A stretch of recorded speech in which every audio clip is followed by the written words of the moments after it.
These are the two quarterbacks I trust the most in the playoffs. The Chiefs, we'll start with the Bills. I think the Bills are the team that I'm most concerned about just because of that defensive success rate. They rank 24th in defensive success rate. I think you can keep Josh Allen off the field.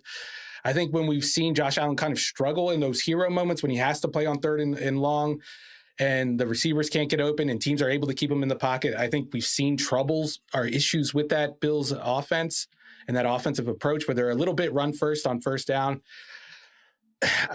But at the end of the day, Josh Allen is playing so well that even if you shut down the Bills' run game, even if they give up 40 points on defense, I think they have a chance to win a football game. I'm going with the team that's next on that list, and that's the Philadelphia Eagles. I will take here with my second round pick. Of course, you can listen to the Ringers Philly special to hear more about the Eagles. A few things I think they really have going for them here. One is they have all 22 starters healthy for this game against the Green Bay Packers, which is probably the best game of wild card weekend. And so we talk about teams like the Lions, even other teams that have had different injuries, but this team is healthy going into the postseason. That's obviously a big, big deal. Vic Fangio and that defense, that's another reason. They went all the way up to first in defensive DVOA by the end of the season. They were 28th or something last year. So just a terrific coaching job by Vic Fangio, making all the pieces fit, all the new pieces fit on that defense. And then offense, you just look at the depth chart and the talent. And like, even in this Packers game, it's just like, check, Eagles, check. Like, they just are loaded with the offensive line, AJ Brown, Devontae Smith, Saquon Barkley. To me, it's going to come down to, can they make enough plays in the passing game consistently enough when they need to in one of these games when the defense doesn't completely shut down the opponent, or they have a special team scaff, or there's a fluky turnover, and now you need the passing game to be really good. Can it be really good? That's my biggest question with this football team. But I think they have a nice path here to get at least to the NFC Championship and potentially to the Super Bowl. Deontay, what do you think? How are you feeling about the Philadelphia Eagles? I mean, Steven knows because he looks at power rankings and he saw above my picks were. This was the number 2 team on the board for me. I think that if you're talking about pathways to the NFC, I don't think there is an easy path for any of these teams. Obviously, Detroit still has to be concerned about their injury issues until guys are back, assuming that they get back. I know that they've had some optimistic timelines on some of their guys. But I think when you look at the Eagles, and this is the same thing I was saying about the Ravens and the AFC, their style of play and their depth chart, their roster from 1 to 53 is a matchup problem for so many teams that they're going to be facing off against in the playoffs, because they can get into 11 personnel and still be a dominant run team because of who Saquon Barkley is. So they don't have to sacrifice one world for another, right? I think in a lot of ways, you look at Minnesota as the the third best team in the NFC, and it's really difficult for them, I think, right now to try to marry up what they want to do between the run and the pass game. And we got to see how, Detroit was able to take advantage of the way that they play defense in that Sunday night game to close out the season. And then with Detroit, all the injuries they've had up front with their front seven, I think if you're Philadelphia, you've got to feel like home or road against either of those teams, you have the defense to be able to keep the game close no matter what. And if you're able to crack any explosive plays at all, I think that you should feel like you can beat anybody you see on your side of the bracket.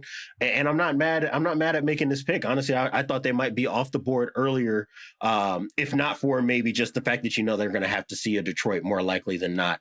And they might have a pretty tight race in the divisional round as well.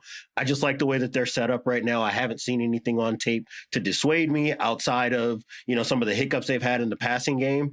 And I just think that they've been able to mitigate that and work around it so well. I feel pretty confidently that this is at worst a conference championship team, save for something just going terribly wrong with turnovers or the defense just being cold for a week. I just think that what we've seen has been pretty stable all year. Yeah, they're the team that I would trust the most in the NFC. Like, I think they have a higher floor than even the Lions do, because we could see the Lions defense just have one of those games where they give up 45 points and then maybe Detroit's offense can't make up for it. Whereas I think the Eagles, they're going to have a run game. The defense is going to play well. It might not play at an elite level like we've seen for most of the season, but it's not going to get gashed. It's not going to give up 35, 40 points like we've seen Detroit do. So I think they're going to make the NFC Championship game. That's why I had them high on my board. I kind of wanted them to fall to me, but I knew it wasn't realistic if I was going to take the Bills. It was between those two. I would not be surprised if they're in the Super Bowl at the end of this month. They're the team I trust the most in the NFC. Yeah, they've got different ways they can win. And again, just you look at kind of the talent on offense. And I've said it before on Philly Special that there's never been an Eagles team that has had this much talent on offense. And so if you don't go far, you're going to feel like you really wasted something from a personnel standpoint and a health standpoint there. All right, we'll talk a little bit more about that specific wild card matchup when somebody takes the Packers off the board, which just to kind of reset it here. So we've picked the 5 teams that are between plus 320 and plus 650 to win the Super Bowl. So according to FanDuel, there are like 5 teams in one class, and those are the 5 teams we just picked. No other team is better than plus 1,500. So now is where I think it gets pretty interesting, where you could probably go in a number of different directions here with Deontay's back-to-back picks here as we continue the draft. So Deontay, what do you got with your next 2 picks? Oh yeah, hold up 1 second. I have a prop for the Yes. I was going to leave you some airspace in case you want. Here I'll set you up here for 3, 2, 1. Before we get to who Deontay's got with his picks, Ruiz, I think you've got a prop as one of your picks from this Eagles game. Yeah, I'm going to go with a Jalen Hurts prop. It seems negative on the surface. I'm going under 212 and a half passing yards, but I just think it's going to be a game where the Eagles can play right-handed, basically. They're going to be able to run the football. They're going to be ahead of the chains. They're going to stay on the football field, and I don't think that Jalen Hurts is going to need to pass for more than 200 yards in this game. I think it's going to be a comfortable win for Philadelphia. There you go. If I had a prop for this one, I was going to go AJ Brown under 87.5 receiving. And for similar reasons as Steven, I don't think that says anything negative about AJ Brown. I just think that for the Packers defense, the only answer they're going to have for that guy is to roll a safety over the top. And if they're doing that in order to take away explosive plays, they don't have enough up front, I don't think, to stop Saquon Barkley. I think that this is going to end up being a big run game and RPO game to Dallas Goedert and Devontae Smith, just to take advantage of the simulated pressures, or if Green Bay does get desperate and tries to start blitzing off the edge to be able to take away some run lanes. I think that Philadelphia is going to be able to operate on schedule offensively for the most part in this game. And that offensive line, we've seen it, Green Bay struggles to get pressure when they're only rushing 4. And if your best plan is to rush 4 against an offensive line as good as the Eagles, chances are they're going to be able to get the ball out quickly and underneath. And I think that there's going to be a lot of that in the event that they do have to pass. I think that Philadelphia should be feeling pretty confident in this matchup. Yeah, there's no doubt. They have an advantage up front with their O-line versus that Green Bay front. All right, Deontay, what do you got? Back-to-back picks. Go to you. The draft gets very interesting here as we close out the second round and enter the third round. To me, I think there's really only 2 teams to take here. Okay. So I'm going to go with Minnesota with this pick. I think that of the teams that are left remaining, this is a team I feel like maybe the last team I think is actually capable of making a run to the conference championship. I think that Green Bay's just got too many defensive issues and the matchups just don't work in their favor. I think that, you kind of mentioned some recency bias. I was looking at them be a 1.5 point favorite against the Rams. And I was like, I don't know if there's any reason that line should be there other than the fact that the offense looked terrible against the Lions going into the playoffs. So that's also my pick for this is Vikings as a 1.5 point favorite against the Rams. I think that for them, outside of the fact that they haven't been able to regain what they had in the first half of the year in the run game, everything else has been fine. They've been able to mitigate not having Christian Darrisaw on the field. And I think that, when Sam Darnold does break down under pressure, it's pretty few and far between because you don't have many answers to generate pressure against this offense unless you do what the Lions did and just blitz more guys than they have in to block. They're able to control what defenses do so well because they have Justin Jefferson on the perimeter that requires your attention at all times. I don't think that Jordan Addison is necessarily in that bottom tier of number 1 receivers, but he's probably like a Devontae Smith in that he's the best of the number 2 options. He's in the conversation with Devontae Smith, with Jalen Waddle, with T. Higgins. And I think that they've got enough to be able to get hot at any point in time, especially if they're able to play indoors. So if I'm them, you should be looking at that matchup against the Lions feeling like if we got to see them again, we should feel like we can move the ball a little bit better if they do match up with them again. And I think that of the teams that are left, like I said, they're the most likely to end up making the NFC Championship game. I think the worry is the wild card game and just Matthew Stafford having one of those games like he had against them when they beat them by 9 points in the regular season on Thursday Night Football. And against a Brian Flores defense, we know he wants to blitz. We know he wants to play with the quarterback's mind at least, even if he's not blitzing. Sometimes he's dropping 8 and rushing only 3. But I think Matthew Stafford is one of those quarterbacks that kind of just speeds up time with not only his processing, but his ability to just get throws off against any platform. You get a free rusher, he can throw a sidearm pass around that free rusher. And he usually knows where the outlet is on the field. So if they can just contain Matthew Stafford in that passing game and those wide receivers and hold them to under like 300 yards, I think it's an easy game for Minnesota. And I agree with Deontay. I think even looking at the 2 games they played against Detroit obviously sweeps that series, but I think they got what they wanted on the defensive side against Jared Goff, even in the first game. As long as they get a better game out of the offense and Jared Goff doesn't black out on third down, I think they have a chance of upsetting Detroit in Detroit. Yeah, I think I'm with you guys on this game. I'm with Deontay. I like the Vikings in this game. I'm trying to say don't put too much stock into what just happened last week.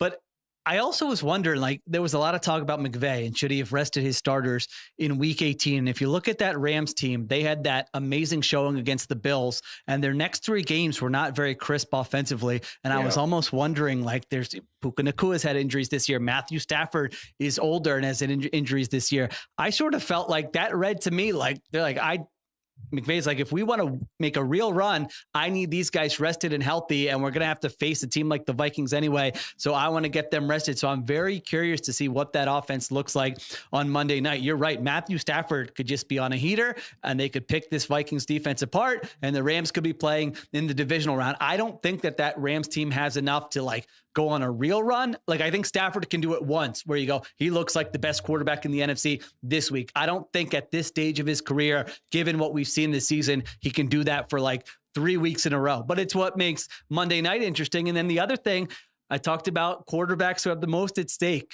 this playoffs, and Lamar Jackson and Josh Allen have a lot at stake for one reason. Sam Darnold, I spent 17 weeks going, I don't know if I totally, believe what I'm seeing in Sam Darnold. And then you're right. It was just one bad game last week against the Lions. It was a bad game. If it happens again, I mean, I don't know. There's going to be like, well, all right, he came back down to earth. And when you needed him in a big spot in those 2 games, he didn't come through. And now all the conversations about what should the Vikings do at quarterback? If you're a quarterback needy team, how much do you pay Sam Darnold? I understand it's a 1 or 2 game sample, but I do think it's also kind of fair given the entire body of work with Darnold. So I think he sneakily has a lot at stake, not only this weekend, but during this playoff run. I mean, the issue is that if Sam Darnold has another cold game, chances are they're going home because they haven't had another answer offensively. You know, this run game isn't bad. It's about average, but it's fallen far from what it was in the first month or 2 of the year where they were able to get a bunch of explosive runs. Aaron Jones looked like he still had a lot of juice left in his legs, and they still had Christian Darrisaw as somebody they could run behind or use as a backside blocker in their outside zone scheme. They've become really reliant on Sam Darnold to have the answers as a drop back passer. And for the most part this year, that has worked out well for them. So again, I'm with you, Sheila. It is a little nerve wracking picking the Vikings after seeing what it looked like against the Lions with the game plan that I think is pretty reminiscent of what they're going to see against the best teams in a playoff environment with the blitzing, with the tight coverage, and challenging Sam Darnold to have to make throws that are uncomfortable for him. The only reason why I'm staying in on this is because the defense has been great all year long. And I do think that Kevin O'Connell, more often than not, is going to have an answer for his quarterback, and that might have just been a one-off occurrence.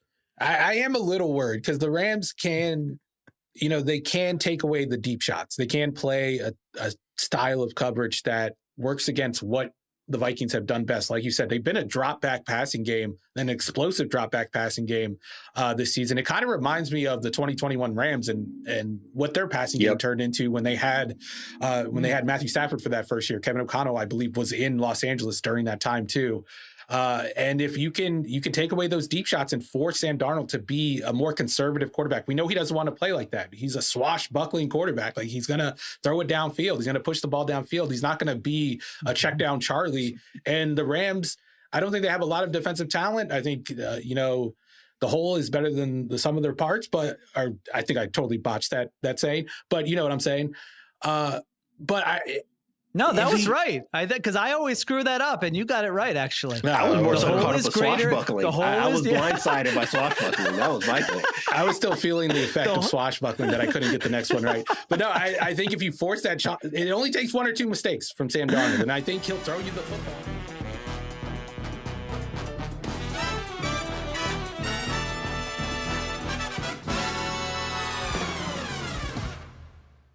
Let's roll, baby. Welcome in. Happy Sunday, one and all. We are here for the Ringer Sunday pregame, as we have not 1, not 2, but 3 wildcard games to break down to try to pull extra loot in your wallet here on this fine Sunday. Let's welcome in the wise guys. John Jastremski alongside Cousin Sal. Joe House, Raheem Palmer, 2 games down. Feeling good after the Houston Texans take down the Los Angeles Chargers. The Baltimore Ravens absolutely steamroll the Pittsburgh Steelers. I don't care if the game got a little bit competitive there in the second half. Sal, well done. Texans over total points. Have to be honest, buddy. 6-0 down, 2.5 minutes left in the first half. You see a goose egg on the scoreboard. You can't be feeling like the Houston Texans are going to find their way to 20-plus points.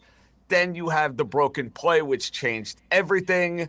And Justin Herbert turned into a pumpkin. Nicely done, Sally boy. Well, they won 32-12, and I still don't believe I got to over 20. Still a day later. And we were getting texts from our friend and buddy and boss Bill Simmons like, Sal, how is your Texans over 3.5 points looking? I really was looking like they weren't going to score at all, JJ. But the point is, we survived that game. The Texans survived that game. And I don't know. I won the first 2 games. You know what? I'm feeling like this guy. I'm feeling like, all right, I'm about to get made, and now something's weird's going to happen today. I just feel it. It's too easy. An absolute thing of beauty as far as I'm concerned. Now, Raheem, it feels like every wild card weekend we go into these games, and there's one team that nobody wants to bet because of what they saw throughout the regular season, and then you look up and they're playing in the divisional round. I can give you a laundry list of examples. I feel like the Texans may have been that team on maybe 2 or 3 occasions, but they were the team nobody wanted to bet in this particular game, and they not only win it, they win it going away. Well, all the sharp money was on the Texans, but all the public money was on the Chargers. But I'm frustrated about that game because I had a dead nuts under, dead to rights under. It was 13-6 with 13 seconds left in the third quarter. Justin Herbert throws a pick six, and from that point on, you get 25 points. From that point on to kill my under. So I'm very, very angry. I'm very, very frustrated. I got to get close to Sal because whatever luck he has, I do not have right now. And I had a winning year as far as, wisest wagers, but I should be doing so much better because I am just on the wrong side of variance, and I'm so, so angry. Sal, what do I got to do? Do you got a voodoo doll? You got crystals? You got tarot cards? What's going on? How do you get that luck? Listen, if you're having some bad luck, can I give you some advice? Move to Vegas sometime this week. I don't know if that's in your plans, but that's the sprinkle a smartest little thing to dice do. on it. That's Yes. right. That's right. I love you letting the cat out the bag.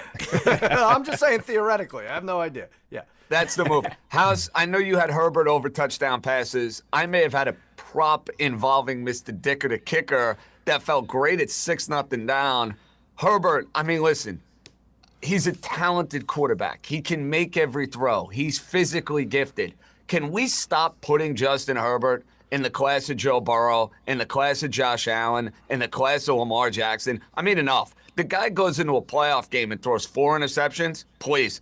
Can we stop with the nerds just making Justin Herbert the social media quarterback? The guy's a good quarterback. He is not amongst the elite. Sorry.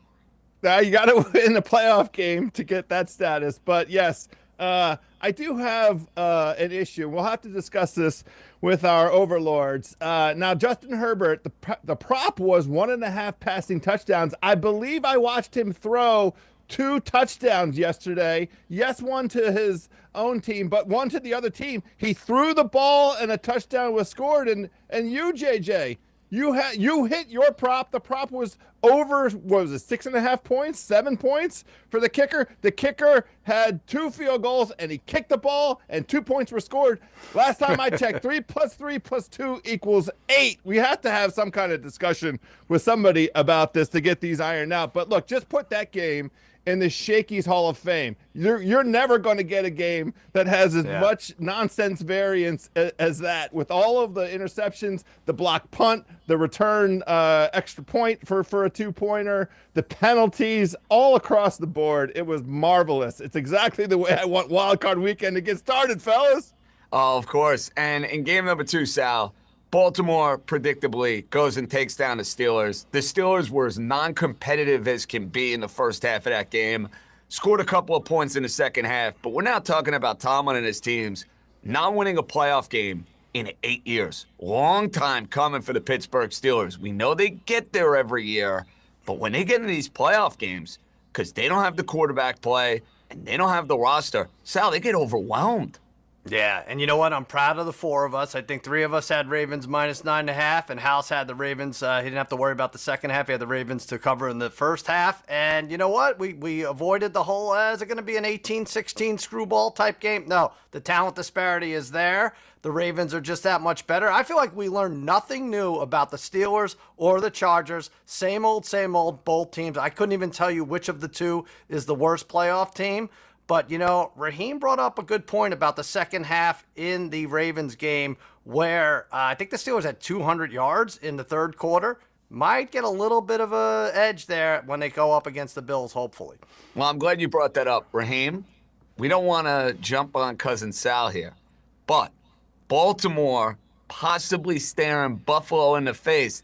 That might be a line. I'm doing it for the audience here, Sal, so you could mute your ears. Yeah. That's a line that might surprise a lot of people, correct? Yeah, it's definitely going to surprise a lot of people. FanDuel has the hypothetical lines up right now, so if you check the sportsbook, you can see what those lines are. They have the Buffalo Bills laying -1.5 to the Baltimore Ravens. Thanks. So we'll see where the market takes it. It's going to be very interesting to see over the next couple of days. And we shall see if that moves a little bit between now and Sunday night, now and Monday. We have a lot coming up on the Ringer Sunday pregame. We'll have our family meal later on in the show. We'll have Sheil Kapadia, who had a perfect season of guest picks for an extended period of time. So does that mean he has a perfect 20 minutes of picks that he can give us later on in the show? We would like that. But we got 3 games to break down. We start with the Broncos and the Bills at 1 o'clock. Let's wisen up.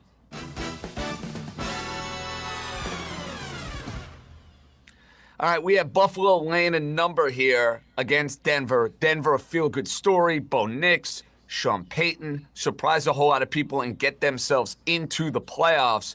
Sal, we had an underdog win the first game outright. We had a big favorite win the second game. Buffalo laying the number. Your wisest wager, what's it going to be? I'm a little worried that I'm not worried at all about this. Buffalo minus 8.5. We could go over their resume, and then I'll tell you the shortcomings. 525 total points, tops in the AFC, plus 24 turnover differential. By far the best in the league. I think the second best is plus 16. This is the most comfortable Josh Allen has looked, I believe, entering a playoffs. And now you're asking a 52-year-old rookie quarterback in Bo Nix to go on the road in those elements, the toughest place to play, probably, put a dent in that home legacy. I don't think it's going to happen. They took care of business by 2 touchdowns against the Steelers in this round last year, and I know Denver's defense has been superb at times. Bills, though, second fewest pressures allowed, and Sean Payton is a playoff-focused team. Listen, Denver 1-7 straight up and 3-5 against the spread against teams that finished 500 or better. I like Josh Allen against an orange yet green Broncos team 34-16. The thing I worry about, JJ, is everybody, house me, have the Bills carried over on every single teaser with Ohio State, with frickin' the Ravens yesterday, and I just scares me. Is Josh Allen going to limp off? Please tell me no. I'm going with 34-16. All right, you're smelling a blowout for Buffalo. House, this game has teaser written all over it. I know exactly what you're doing. I love it. Make the case. Yeah, we're going right back to the well with another same game teaser. We hit this yesterday with Houston. We're going to take the Bills from 8.5 down to 2.5. So all they have to do is win by a field goal. And we're taking that total from 47.5 down to 41.5. And, you know, Cuz made a lot of the case for why Buffalo is the correct side here. As a favorite of 7.5 or more points at home, Josh Allen is 23-1 straight up. So all we're asking this Buffalo team to do is handle its business against a rookie quarterback. Rookie quarterbacks in recent memory in their first playoff games, 0-5 straight up, 1-4 against the spread. Now, look, Josh Allen in the playoffs, not incredible against the spread. He's been a big favorite in the wild card round 3 times. The Bills have 2 3-point wins, and then last year they had a win and cover against the Steelers. So that's why I like sort of the teaser angle for the spread. And then on the total side, Denver and Buffalo have both been over teams, and this Broncos defense, this lauded Broncos defense, the very best in the NFL, has given up a ton of points over the last month. The Chargers had 34 points. The Bengals had 499 yards and 30 points in Week 17. The Browns had 552 yards and 32 points. Okay, Denver, let's see you get into Buffalo against Josh Allen and, you know, try and slow their roll. I like the points in this game as well. You mentioned points, Raheem. We're going to try to do this again with a total, hopefully with better success than what we had with the Chargers and the Texans, where, yes, you deserve better. I love the way you're playing this. I think it makes perfect sense. What's the play? I'm going to go with the over 47.5 and Broncos Bills. My model makes this 50, so I think there's some value on this, even with the number moving from 46.5 to 47.5. The Broncos are 4th in defensive DVOA, 1st in defensive EPA per play, but they rank in the bottom of the league in explosive play rate on defense, and that's why they've played 5 consecutive overs. If you just eliminate that Week 17 game against the Kansas City Chiefs. And, you know, House hinted on it. I mean, they gave up 30 points to the Cincinnati Bengals. They gave up 32 points to Jameis Winston. They gave up 41 points to Lamar Jackson. And if you look at this Buffalo Bills offense, they've scored 30 points in 12 out of their 17 games this season. In one of those games against the Patriots, they benched the starters. The other 2 lowest outputs came against the Houston Texans and the Baltimore Ravens. And you saw those defenses yesterday. So that the Broncos defense, despite how they're ranked metrically, they are not as good as the Texans and the Ravens, and they give up a ton of points. And if we know that the Bills, they're scoring points, they're going to probably put up 30, their team total over is 29.5, then the Broncos are going to have to throw to chase them. And I think they can score on this Buffalo Bills defense. You look at the Bills, they're 30th in EPA per pass. So I like the over. Oh, that's it. Raheem knows how to make a point and wrap it as soon as you hear De Niro. Now, we're going to make this a clean sweep here, fellas, as far as Buffalo and Denver is concerned. And no team has screwed me more than the Denver Broncos this season. Well, I'm getting my vengeance, and I'm getting it in a big way. Buffalo is laying a smackdown in this game. Denver, to me, going up in weight class in this particular matchup. I think you're getting a little bit of a discount on this game because of Sean Payton and because of the fact that the Denver Broncos beat a Chief team that didn't care in Week 18 about the outcome. Denver smoked them. Bo Nix looked great. Yes, Buffalo's defense has not played great down the stretch. They're getting some bodies back here. You also have Josh Allen going up against that Denver defense. I'm sorry, that's a mismatch. I don't care what the metrics may say from earlier in the year. I watched the Denver defense late in the year get torched by Joe Burrow. It got torched by Justin Herbert. It is going to get slaughtered by Josh Allen. Josh Allen at home, the Bills looking to make a statement. Josh Allen looking to vindicate another week of that MVP hype going into the game next week against Lamar Jackson. This is a lay the smackdown type of game. This is where the clock strikes midnight for Bo Nix, for Sean Payton, and the Denver Broncos. Lay it and don't think twice. Buffalo. I hate it because I can't stand the Bills. We are laying 8.5 here. And Sal, to your point, Ohio State, Baltimore, Buffalo, it's coming through today. More free money. You know, House and I know this well. JJ, you guys, I mean, Raheem was very young. JJ, you were probably in middle school, but I went to college upstate New York in the 90s, and the Bills would always house. They would take care of business in this first round, right? 51-3. I think they beat the Raiders one year. This has the vibe, this has the feel of an Orchard Park massacre coming up in round one. I like the sound of that. Okay, we go from our wisest wagers, where the boys are very much aligned on betting the Buffalo Bills, to our player prop, where we're going to give you a prop, and we're going to do this for every single one of these playoff games. We did it on Saturday. We're doing it again here on Sunday. Raheem, I'll start with you. What's the player prop we love for Denver and Buffalo? Let's go with James Cook, over 55.5 rushing yards. I mean, he's hit this with ease in both playoff games last year. He had 18 rush attempts in both of those games. He averages around, 58 rushing yards at home and 60.5 for outdoor games. And if you look at the Broncos defense, I know they're stout against the run, but when they step up in competition, and we spoke about this earlier, when they step up in competition, they tend to struggle. You look at the Baltimore Ravens game, they give 121 rushing yards. You look at the Tampa Bay Buccaneers game, they gave up 91 rushing yards. You look at the Chargers game, they gave up 112 rushing yards. So I think in this game, at some point, the Buffalo Bills are going to be bleeding the clock, and James Cook should be able to get off. So let's go over 55.5 rushing yards. Okay, feeling it for James Cook. House, you're looking at a Denver receiver, and it's not their number one guy. Yeah, Dream made a great case for Denver in the second half being in catch-up mode, being a team that's not afraid to throw the football. I love Marvin Mims Jr., over 41.5 receiving yards. He's really elevated late in the season. Some incredible stats for him. His skill set, 9th in the NFL among wide receivers in yards after catch over expected, number 1 in the league in average separation. He has 216 yards on 16 catches and 4 touchdowns in the last 3 games alone. He's going over 40 yards in 6 of his last 7 games with at least 1 explosive catch, 30 yards or more in each of those games. He's getting about 5 targets a game, 1 to 2 deep shots. This is a prop that we can get maybe in 2 catches, 41.5 receiving yards. It's over with Mr. Mims. Like the sound of that. Okay, we got James Cook. We got Marvin Mims. Sal, what's your prop? Over with Mr. Mims is an Oscar underdog, I think. I think it really has a shot at winning Best Picture. At least Matt it wasn't Collins. 4 hours like The Brutalist, by the way.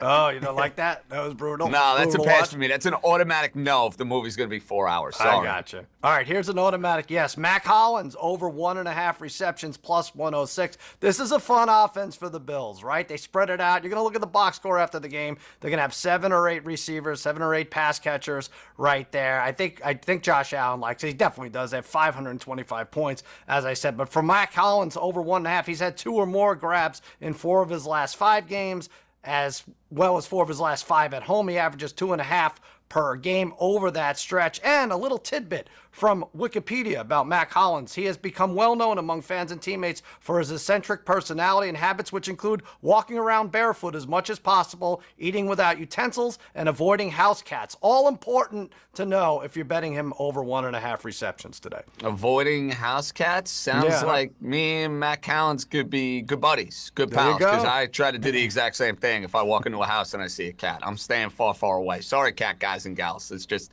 I'm a dog person. I don't like cats. What can I tell you? Last but not least, Josh Allen. I don't care how square this is. It's playoff time for Josh Allen.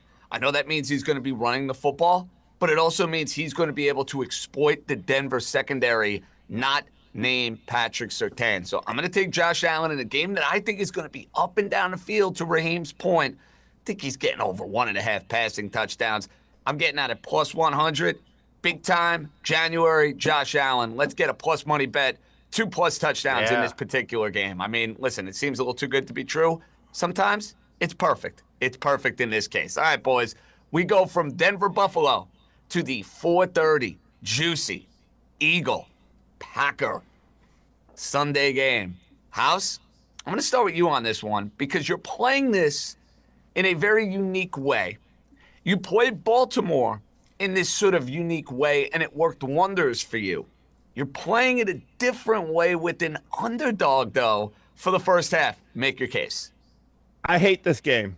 I'm having a very hard time with the handicap for this one, which is why I'm in this mode of trying to find some value. Now, the Packers in the first half is the way I'm playing this. The line is 2.5. I liked it. It was at 3 for quite a bit of the week. It's at 2.5 now. I still am fine with it. And the notion is that both teams are going to come out and run the football.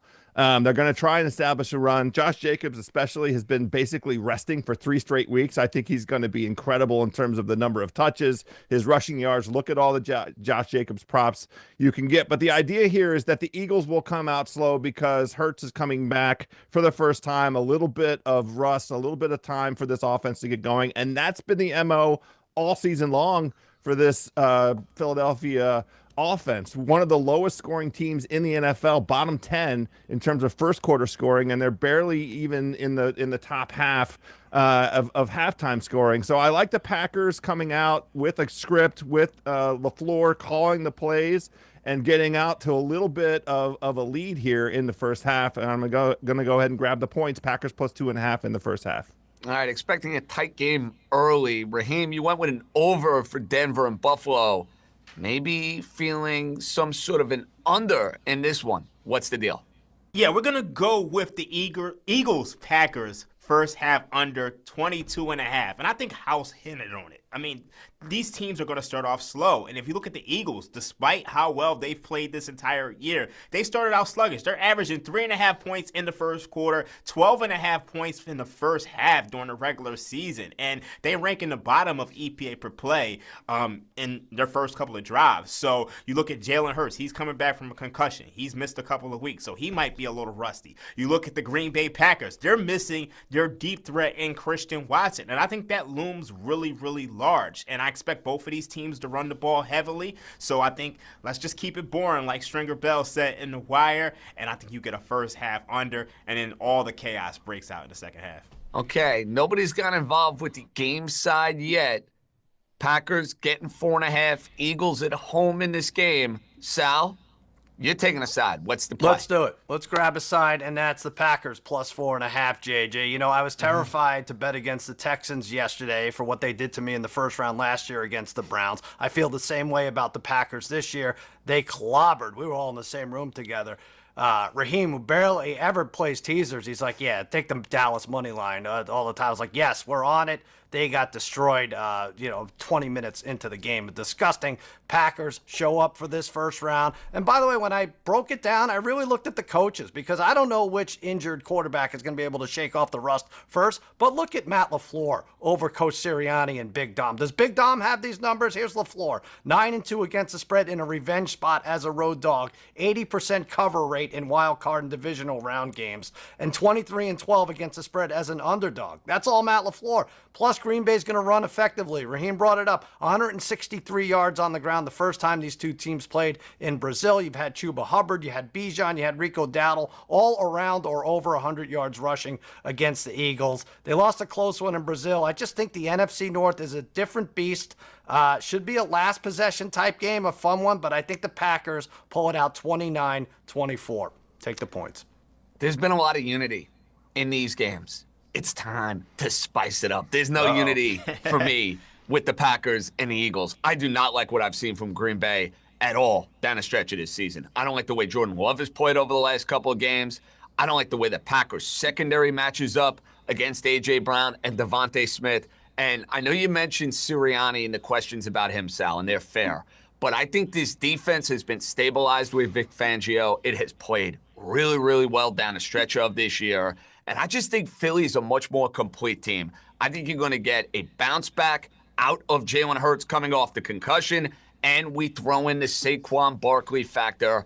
I am riding with Philadelphia here. I understand Green Bay, NFC North, everything they bring to the table. I look at no Jair Alexander. I look at a reeling Jordan Love.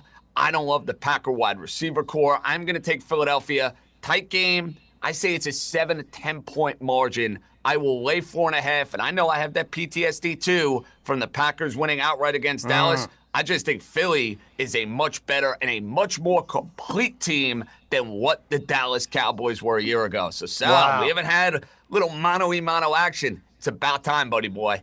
Good. Let's do it. Why don't you and Big Dom get a room already? Enough. I've heard it.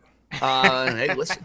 Let's go. We got the Rocky Philly fight for us. Let's do it. That's Let's go from Eagle, Packer, wisest wager to player props. You're going with the former Giant Saquon Barkley. Is that right? Yeah, I like Saquon every which way in this game. I looked hard at his over for rushing yards. I like it. I looked hard at the combination of his rushing and receiving. I don't know. The numbers didn't make any sense. I can't do math. We're just going to be simple. Saquon Barkley over 12.5 receiving yards. He hasn't been part of the game, the receiving game, as much over the last handful of weeks. I think this is exactly the spot for the Eagles to innovate a little bit. We have the Packers who've done a great job stopping the run, allowing 3 yards per carry over the past 3 games, 4 yards per carry this season, among the top 5 in the entire NFL. But they love to give up receiving yards to running backs. Over the 6 games, they've given up the most. So I just like the idea of Saquon getting 2 catches, 12.5 receiving. Hey, listen, about time. House was overdue. We got to set some ground rules. It's the playoffs. Can we get some more time? No, there's a time limit for this show, Raheem. I'm overruled. I'm siding with the boys on this one. Your request has been denied. We got to get the Podfather to step in because he wouldn't go for this. Well, it is what it is. I need your pick. I need your player prop. No more complaining. All right, we're going to go with Jayden Reed over 43.5 receiving yards. This line... Ready? All right, come on. All right, we need Jayden Reed over 43.5 receiving yards. Look, this line doesn't make any sense at all. Who do you guys think is the leader in receptions and yards? It's not Christian Watson. It's Jayden Reed. He has 55 receptions on the year. He has 857 yards on the year. So this line is extremely short when you consider that Christian Watson is missing. And if you go back against week 1 against the Philadelphia Eagles, he had 4 catches for 138 yards. So at 43.5, and you're already missing another receiver. And if you look at the Philadelphia Eagles, they've really struggled to defend number 1 receivers this year. So let's go over this. Okay, I like it, Raheem. Now, Sal, you're on the Packers, but you're looking at the Philadelphia Eagle quarterback as a way to get involved with a player prop. Well, this is an insane number for a quarterback. Over 9.5 rush attempts for Jalen Hurts, -108. And then you think about it. He's going to get 2 or 3 4th-and-1 tush pushes from the 40-yard line. He's going to get 2 or 3 at the goal line. Then he's going to take off himself. I'm going over. It's hit 6 of the last 7 games at home. He's averaging 12 over that span. Beautiful thing is he doesn't even have to move his legs. He gets shoved from behind. Go over 9.5 and watch as the Eagles tush push you and your bank account into a different tax bracket, JJ. I'm in on all of these player props from the boys. I'm going to add one more. I mentioned the injury to Jair Alexander in the Green Bay secondary, and I think the focus is going to be, hey, A.J. Brown this, A.J. Brown that. Devontae Smith has had a knack for making big plays in these playoff games. I think his receiver yardage prop is something we can take advantage of. I'm playing over Devontae Smith, 60.5 receiving yards. Look for him to get a bomb down the field for at least 30 or 35 yards. And if you check out the Ringer specials, we have the Eagles at -4.5, parlayed with Devontae Smith over 60.5 receiving yards. Double your money, double your action. Love the sound of that. I love everybody's player props. I might parlay all 4 of them and have myself one hell of a time for this Eagle-Packer juicy game. We got a lot more coming your way in this Sunday edition, Wild Card, Ringer Sunday pregame. We have the Commanders and Joe House's Jaden Daniels going into Tampa. A lot of points. We got picks on that game. We got picks for Monday night with Minnesota and the Rams. Family meal, Shield Kapadia, all that and more still to come.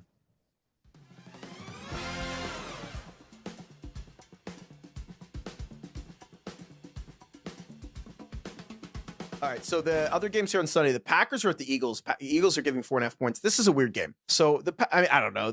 It has been difficult for me to talk myself into the Packers in this one, other than the combination of Matt LaFleur out coaching Sirianni and Jalen Hurts, frankly, playing without being recovered from a concussion and making some processing mistakes. It's hard for me to talk myself into Green Bay. I agree. I 5 weeks ago, I think I felt about the Packers how I feel about the Ravens now, where I felt like they were peaking at the right moment. And it was actually the Packers are the sneaky team in the NFC. I don't know if I feel that way anymore. This was the other, I'm taking the Eagles -4.5. This is the other game I'm debating with my lock. The tough part about this is, the Christian Watson injury really affects his team from an explosive play standpoint. I think just top to bottom, the Eagles might have the best roster in the NFL. This is the healthiest they've been all year on offense, basically. I think the A.J. Brown, Dallas Goedert, Devontae Smith, Jalen Hurts, and Saquon have only played 112 snaps together this year, and they are playing all in this game. The tough part is man, the Packers have really done a good job this year. They have only lost to the Vikings, Lions, and Eagles this year. That's it. It's pretty impressive. Those are 3 really good teams. So that's a little spooky to me, but Love's elbow, Christian Watson being hurt, Jair Alexander being out, they're just banged up. I don't love the Eagles in general. I just think the vibes can switch with that team so quickly. They could lay an egg in the first quarter and then everything starts to go downhill. But the talent is I think weighs heavily on Philadelphia's side. So I'm taking the Eagles. Yeah. I'm just too unimpressed with Green Bay's defensive line. I think that the defense has been pretty solid actually for Green Bay and they've actually really done a good job. They've been really good, big plays recently, but I think the Eagles' offensive line is of a different caliber. I'm going to take the Eagles as well, which makes me nervous that we're all doing the same thing.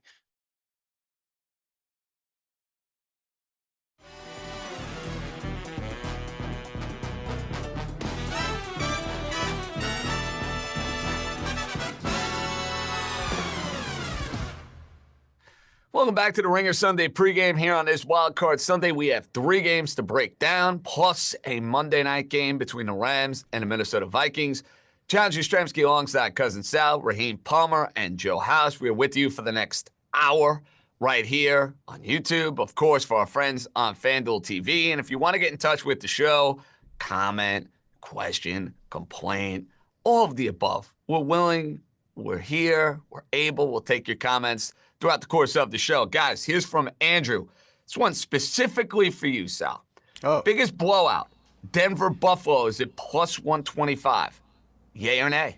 Oh, that's pretty good. That's pretty good. The odds would suggest it would be the biggest blowout because they're getting right in that 8.5, 9 range, and that's higher than any other. I have a similar bet. I say yes, by the way, to plus 125. I have that the biggest blowout this week will be over 20.5 points, and I know it was greedy to ask for the Texans to go for 2 at the end there, but I would have liked to have checked that off. But I'm with you, Andrew. Was that his name, Andrew? Who cares? Plus 125. That's a good bet. Okay, Raheem. This one's from Adam. Josh Allen, I have over 1.5 touchdown passes. We want that. 250-plus passing yards. You could parlay those two together, get it at plus 182. Yay or nay? Okay, so when I look at Josh Allen this season, he's gone over 250 passing yards 7 times in 17 games. And he's thrown 2+ touchdowns 10 times. So I think this is doable. But I don't like the price on this. I think price is, very key on this. I think you should be getting more than plus 182. So I would not make this bet, but I do think it has a very good chance of happening. Fair enough. Okay, last but not least, House, this one's for you. This is from Andre. Josh Allen, over 43.5 rushing yards. Raheem talked about yesterday, just blindly playing the rushing overs for a lot of these quarterbacks. Josh Allen tends to run a little bit more in these playoff games. You on board with that? Yeah, we don't have to do anything blindly. We can go in with our eyes wide open because this is my favorite prop of the entire day today, possibly the entire weekend. I will make a very compelling case when we get to the family meal, but me and Andre see the world the same way, and we are eyes wide open on it. Ooh, okay. I like the rushing yards too. Might be working it into some SGPs as we speak at the moment. Okay, we have given you picks on Denver and Buffalo. We have given you picks on Philly and Green Bay. Now this one, Sunday night, near and dear to the heart of one of the 4 wise men. Let's get to it. Let's wisen up for the Commies and the Buccaneers.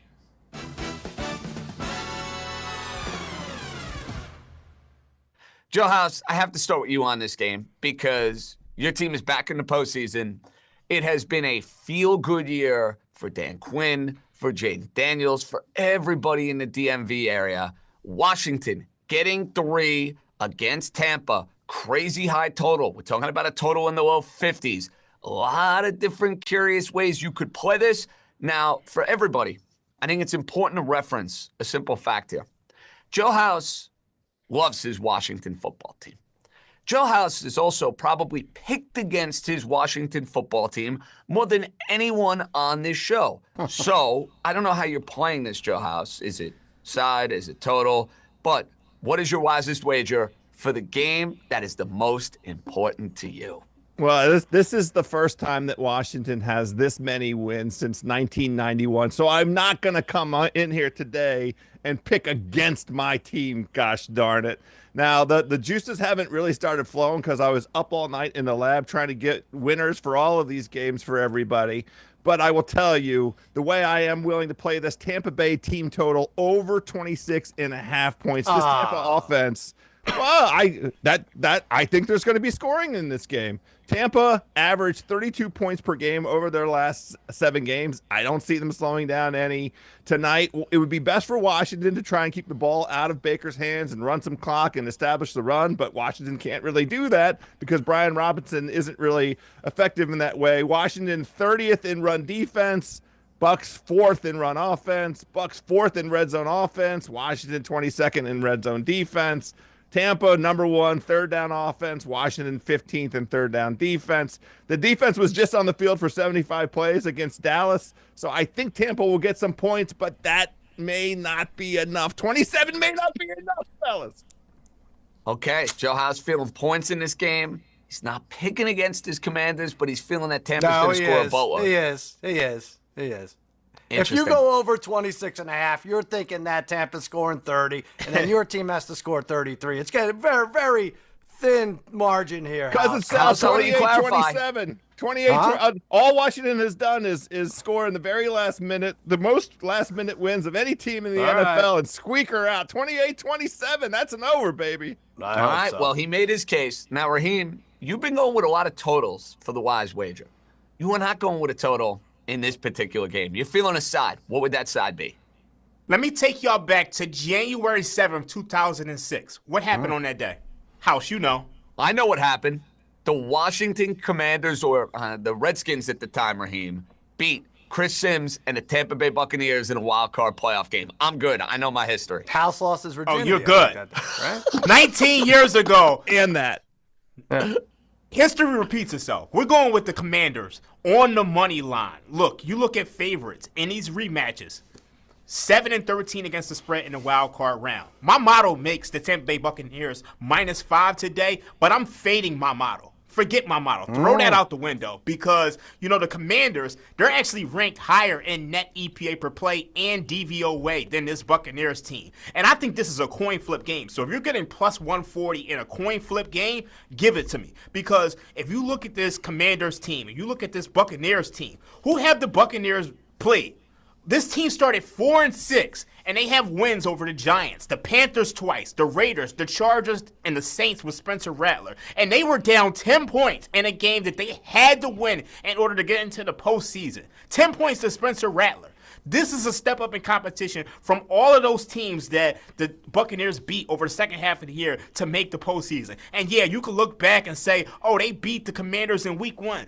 You got to throw that data point out because this Commanders team is completely different. You could look back and say, oh, they beat the Detroit Lions. The Lions were in the red zone 7 times and scored once. You could say they beat the Eagles. Everybody was in the hospital. I like the Commanders today. I think this is a huge step up in class because I think that Buccaneers defense is not good at all. And if you look at the other side of the ball, I think, and I truly believe this, the Commanders are going to be able to score some points here. Give me the money line. Okay, Raheem feeling it. He's fading the model. A rarity to see Raheem fade the model. Sal, are you siding with our buddy Raheem Palmer? I am. I really am. I'm not going money line. I don't have the cojones that Raheem has. You know, some of these games, Raheem, you ever look and you're like, I wish I could just watch this game and not have to bet it. You know, God forbid. I know my dopamine imbalance doesn't allow for that, but this is one of those. But I'm more, well, you know what? I'm on kind of Raheem and Joe House's side. I have this 27-26 that doesn't help Joe House as a final, but I'm going to take Washington +3. I know it's tough for Jaden Daniels to go on the road and win as a rookie, but he's had some big road wins, right? He beat the Bengals. He whipped the Cardinals. He played the Eagles twice. Well, basically a playoff game. I know it was home against the Falcons a couple weeks ago. Extremely balanced. Top 5 in both rushing and passing DVOA. It was mentioned. 3rd fewest passing yards allowed against Baker now. And meanwhile, as Raheem brought up, 29th the Bucs are against the pass. This isn't great also for Tampa Bay. 0-4 in night games. They have more of a puncher's chance. More than even a puncher's chance, I think, Washington. The puncher, I think, is Bruce Lee and Enter the Dragon. Give me Washington 27-26 when, God forbid, one of our teams is still alive in the second round of the playoffs. Come on, House. Let's do it. So, Joe House is rooting a certain way. Raheem is playing it a certain way. Sal is playing it a certain way. Sorry, guys. I got to be that guy. I'm on Tampa. I'm laying the 3 in this spot. Sorry. Somebody's got to do it. Tampa Bay offensively has been one of the best offenses in the NFL all year. They are a top 6 offense. Washington now, as feel-good a story as they have been, and as good as Jaden Daniels may be, we're still talking about a rookie quarterback on the road making his first playoff start against a quarterback that has had a knack for pulling these games out of the fire. And you're right, Raheem. Tampa should have lost last week. They did not play a crisp, clean game against the New Orleans Saints. But you know what they were able to do?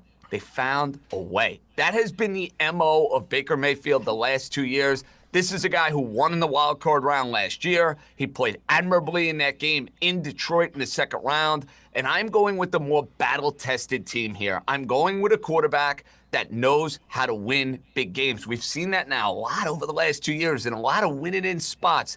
I am holding my nose because I think this is going to be a fun game. I think they're going to be back and forth, crazy amount of points, crazy amount of scoring. I think it's a late Mike Evans touchdown from Baker Mayfield that seals the deal. And I think this game's going to go over that 50 or 51, whatever that crazy total may be. So somebody's got to be the bad guy. I'm taking Tampa, and I'm laying the 3. Okay, House, I know you didn't like to hear that, but I need a player prop now. And I think the player prop is going to be profitable for all of us here because it just screams over. Let's hear. Yeah, this is crazy. The number was in the high 40s, and it's over 50, and I think heading towards 55 as we speak. Jaden Daniels over. I got it at 50.5 total rushing yards. It might have been 51.5 this morning. It's still getting steamed. He's rushed for over 50 yards in 8 games this season, and I think that Week 17 game against Atlanta is instructive. 16 carries for 127 yards. He rushed for nearly 90 yards Week 1 against this team. Also 16 carries. I'm talking about Tampa. It is going to be the most crucial element of the Washington offense. That is eliminating the disruption of Tampa's front seven by mitigating it with this man and his incredible legs. Over on the total rushing yards for Jaden Daniels. Raheem, I have the player you have circled for your prop as someone that's kind of important to me because I have a little parlay pending with Derrick Henry from yesterday that we want to bring home for pay dirt. But why is the other receiver, aside from Mike Evans, going to have a big day for Tampa? All right, so we got Jayden McMillan over 54.5 receiving yards. This was previously 53.5. It got bet up for good reason. In the absence of Chris Godwin, Jayden McMillan has become one of the new favorite targets for Baker Mayfield. He's going over this total in 4 out of the last 5 games since Week 14. He has 24 receptions on 31 targets for 316 yards for an average of 63.5 per game. And you go back to that Week 1 game against the Commanders. Chris Godwin went off, so I expect Jayden McMillan to do the same thing. Let's go over 53.5. Hopefully, we might catch this by the third quarter or so. We got 2 overs. Sal, you're sick and tired of the overs. You have an under prop for us involving maybe a forgotten receiver of Baker Mayfield. I'm told player prop unders is where the money's at. But yeah, you're right. I think I'll take one for the team. I'll take the L if I have to. I know there's a lot of points, a lot of offense expected, but I'm going to go with the other Tampa Bay wide receiver, Sterling Shepard. The other one's Mike Evans. But Sterling Shepard, under 26.5 receiving yards, minus 113. He's failed to exceed 25 in 15 of his last 19 games. I don't have much more to say about it. I just think he's going under. He's a giant at heart. He's still a giant at heart, JJ, and that's why we're going under. You know, it feels like anytime I watch the Buccaneers, Sterling Shepard drops a pass. So yeah. I like where you're going with that one, Sal. I don't think he has a big day. That counts for 0 yards, right, still? That's correct. The drop equates to 0. We mentioned running quarterbacks. Baker Mayfield doesn't necessarily profile as a running quarterback, but if you go back to last week, he had one of the biggest plays in the game against the New Orleans Saints on a scamper. He's putting the head down, he's putting the shoulder down, and he's getting himself a couple extra yards. I think there will be opportunities for Baker Mayfield to go and run, not by design, but run on a broken, busted play to get you an over as far as this is concerned. Again, we're talking about a lot of points in this game. I'm taking Baker Mayfield, low rushing total, 19.5 yards. I like the sound of that. He finds a way to go over. I like that. So, hey, that means I like it, JJ. Yes. Henry Hill's having an endorsement. The ball with that. You got an endorsement. Look, Baker, this is not talked about enough. Baker Mayfield has over 200 more rushing yards this year than any other year in his career. You're not supposed to get legs in your 6th and 7th year. It doesn't make any sense. But yes, he's willing his team with those legs to victory. Hey, yeah, I'm going to have to tell that one. Sunshine. That's a good one, JJ. Yeah. Boys are feeling it with these props. I think I like every single one of these. This, again, reeks of a 4-leg parlay. Forget about a family meal. This would be my family meal. I'm taking all 4 of these in the Washington-Tampa game. We have previewed all 3 games for Sunday. We're not done yet. There is a Monday night game. It might be the juiciest game of Wild Card Weekend. From L.A. to Arizona due to the tragic wildfires, the Rams and the Vikings. We wisen up for the final time. Joe House, what else is new? You have a certain way we want to play this, and I am certainly on board with it. You've gotten in the lab, you have put your equation together, and you have thrown us a tease for your wise wager. What's the tease? Yeah, I'm going to play this as a teaser leg, 8.5 points for the Rams from the 2.5 that they're getting already, pushing it up to 8.5, and I'm putting that with the Bills. I made the case earlier as to why I love the Bills at minus 2.5 today. This Rams team, it's an exceptionally nice matchup. The Rams' strengths on offense against the way that the Vikings like to play defense.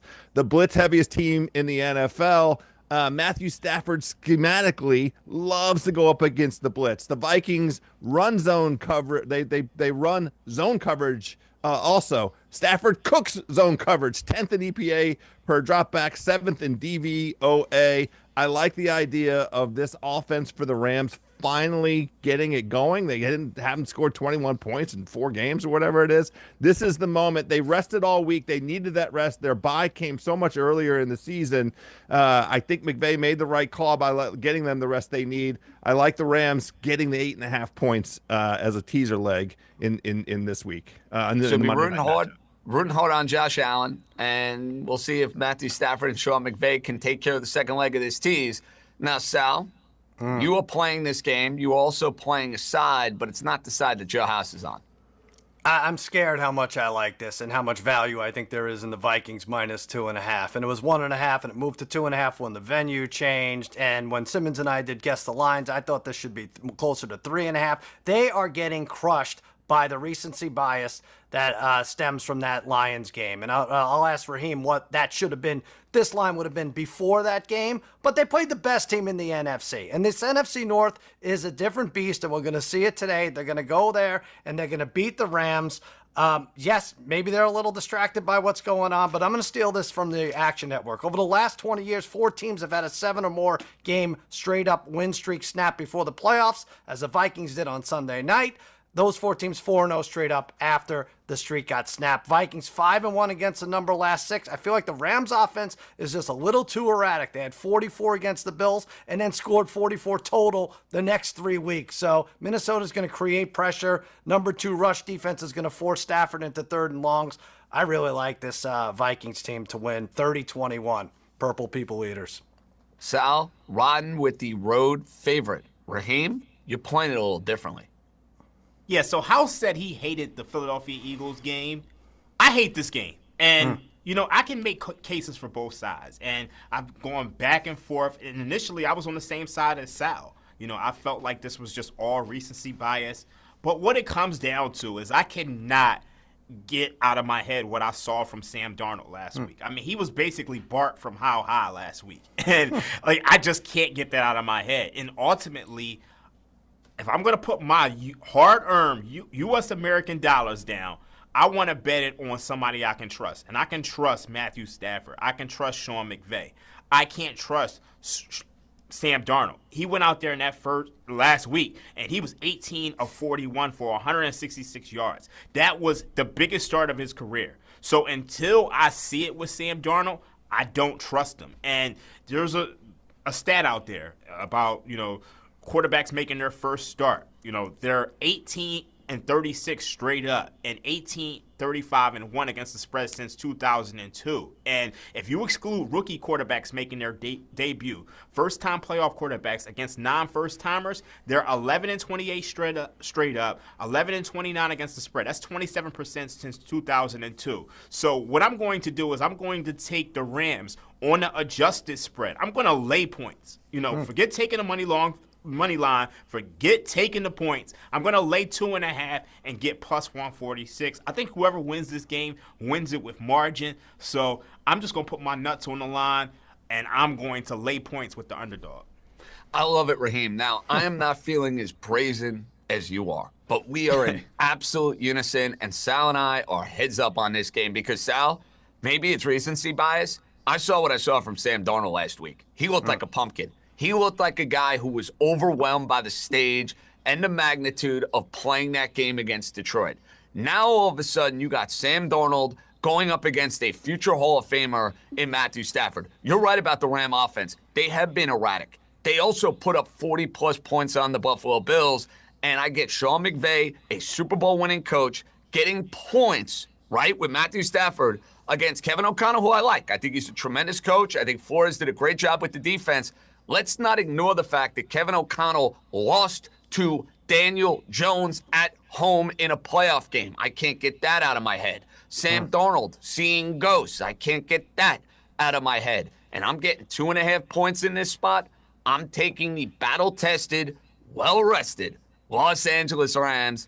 And recency bias, I'm on board, baby. Rams, Rams, Rams. This for the city of L.A. I'm surprised, Sal. Sam Darnold on the road playoff game, you're in. I'm stunned. I feel like it's a little over. I know Raheem read his numbers and they weren't great, but I feel like we're talking about 2 passes that he missed, 2 overthrows to Justin Jefferson, and they're back in that game. And maybe if they kick field goals instead of going not even just overthrows. He was looking like he looked Addison dead wide open in the end zone and didn't throw it to him. Like there's only so long fake thugs can pretend. And Sam Darnold last week proved that he was a fake thug. I mean, Sal, you're probably right though. I mean, you've been on point all year long, and I've seen you're playing it from the sharp angle. Oh my God! I can't hear you, Reem. I got one of the W's for my second wisest wager. The trophy's falling apart as we speak. Can't hear it. You're right. It is. I should put it down. I need cousin Sal. You said 30-21. Why can't it be 30-22? Then my teaser leg hits with the Rams. All right, we'll change it. I'll change it for you, House. 30-22. There's my guy. The problem I have with the Vikings is we have very little sample size of them playing from behind, and that's the thing that concerns me the most. Right, like Sam Darnold in his first playoff game, needing to get down the field and execute.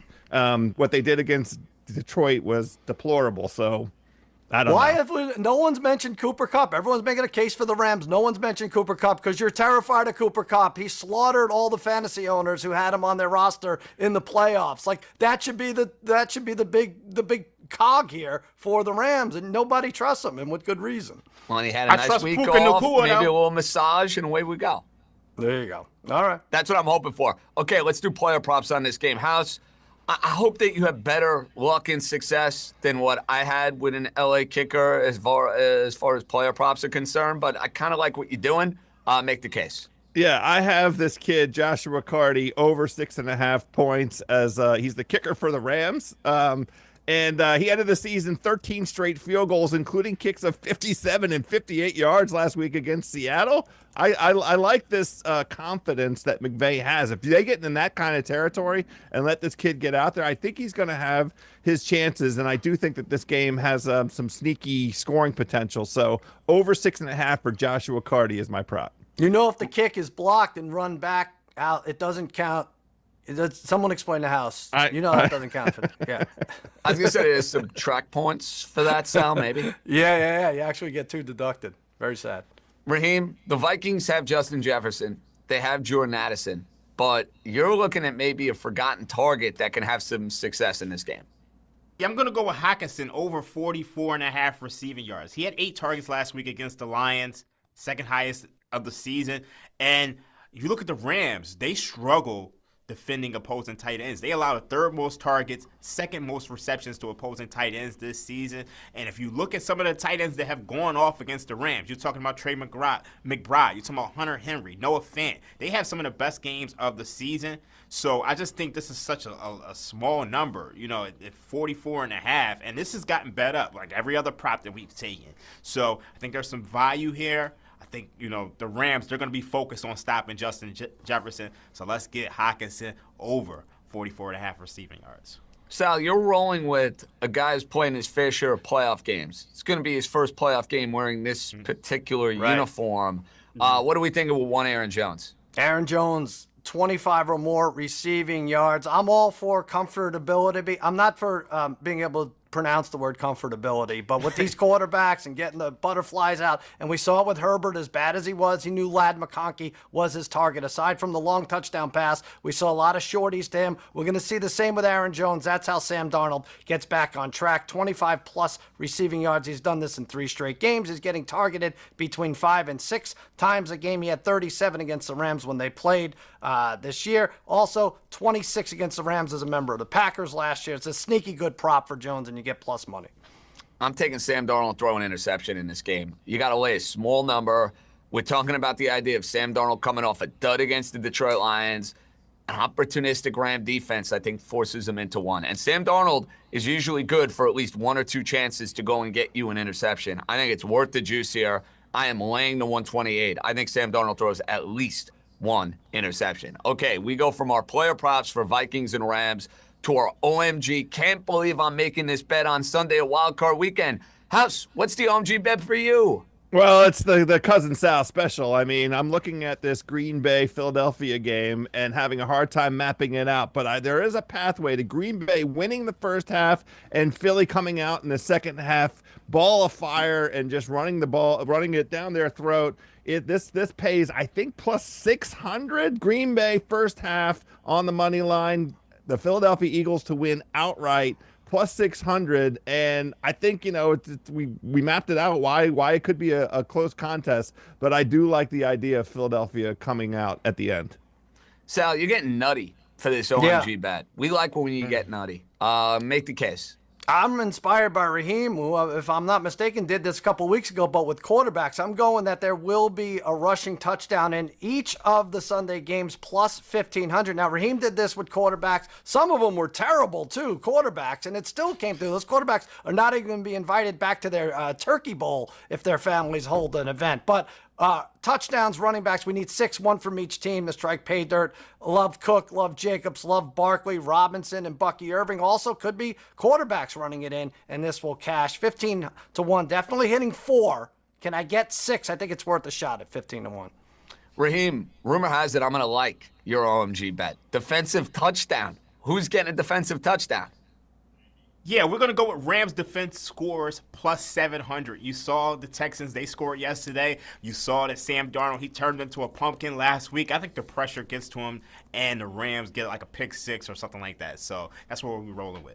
Wow, Raheem, you're going with a defensive touchdown. I am feeling a defensive touchdown as well, but I'm looking at the Buffalo-Denver game where I think Bo Nix playing his first playoff game on the road allows the opportunistic Buffalo Bill defense to go and maybe get a scoop and score. Maybe it's a pick 6, whatever it might be. I'm going to roll the dice in a game that I think is going to be lopsided in the Denver Broncos to give me one here for Buffalo's defense. Juicy plus 450 value. We got a lot more coming your way for this Wild Card Sunday, Ringer Sunday pregame. We will have Shil Kapadia, who was perfect with guest picks. Can he be perfect on these playoff games? We will get in the kitchen.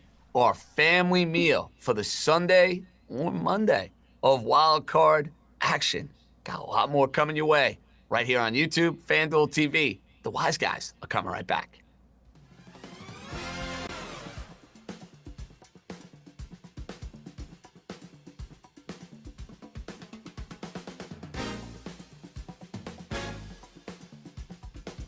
Okay, so the next game here. This is the last of the weekend. This is Sunday football. Washington is at Tampa Bay. The Bucs are giving 3. I feel like at its simplest, I think the Buccaneers are a better team, but I do think Jaden Daniels is the best player in this game. Yeah. Which is like a classic playoff matchup. I picked the Commanders in this one. The Buccaneers have blitzed 67% of the time. Like, you can almost just expect almost every down is going to be every third down is going to be every fourth down is going to be a blitz. Math guy, by the way, that's 2/3 of the time. That's a lot. And by the way, Jane Daniels has been very good against the blitz this year, especially as a scrambler. He's basically been like the most dangerous scrambler in the NFL this year. And this is something we've talked about all season. Just their ability to convert third and fourth downs with Jane Daniels is scrambling. Jaden Daniels has more rushing first downs than Joe Mixon this season. It's insane.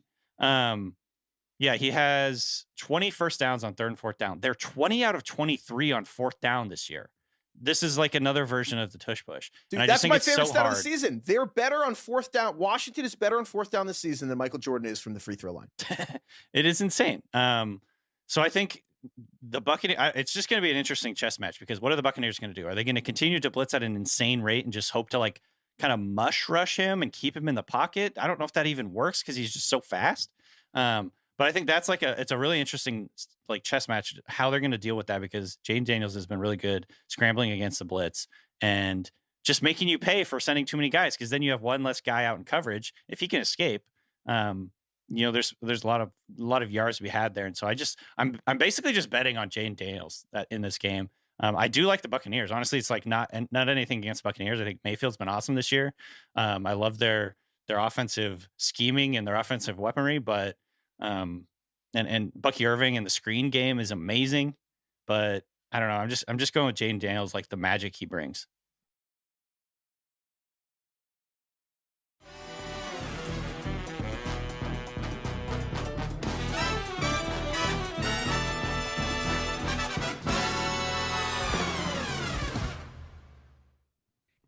Final half hour, Ringer Sunday pregame.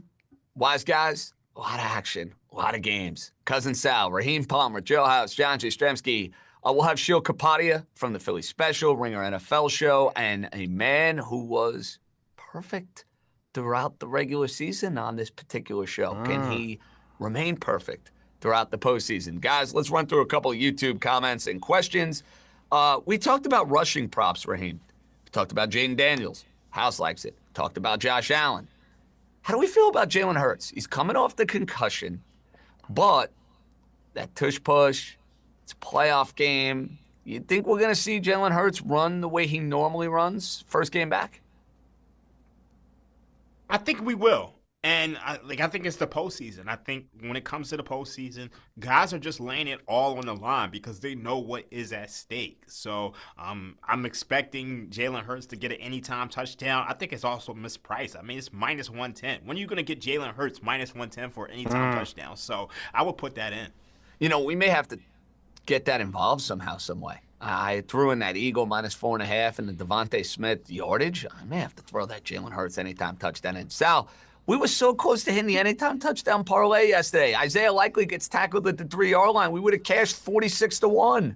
I don't know why. I was telling my family, I was telling all my friends that we did cash the 46-1. I was so convinced that Likely scored, but I guess the replay review showed that he didn't score, and all the box scores that are out there. That's very sad. But it's a technicality, just like Herbert's 2 passing touchdowns. Right. Getting tackled at the 3 or doesn't Dicker's over kicking props. Yeah, we're getting really good at this after 20 weeks. Yeah, anytime touchdowns. I have one for you in a minute. You will like this one, Joe House, from Gabriel. Baker, like Flacco last year in the wild card, turns back into a pumpkin. Bad news, Gabriel.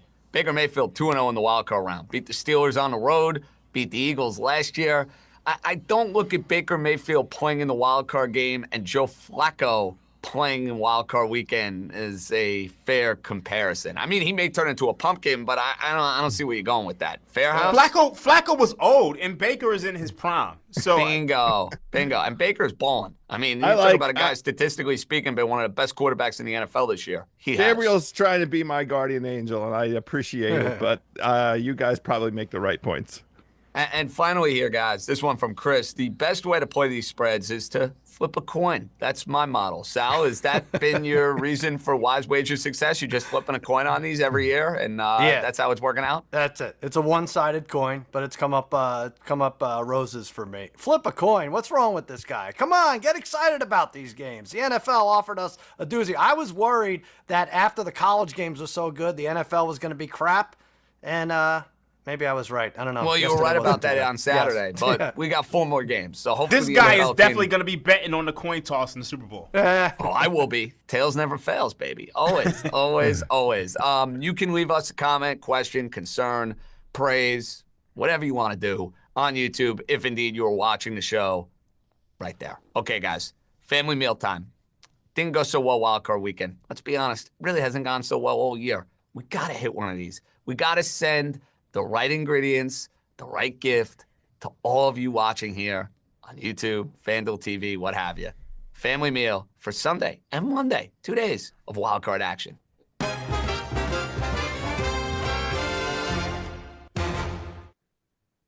So we talked about those rushing props for quarterbacks. Joe House, that's exactly what you're feeling for one of these games here on Sunday for your contribution to the family meal.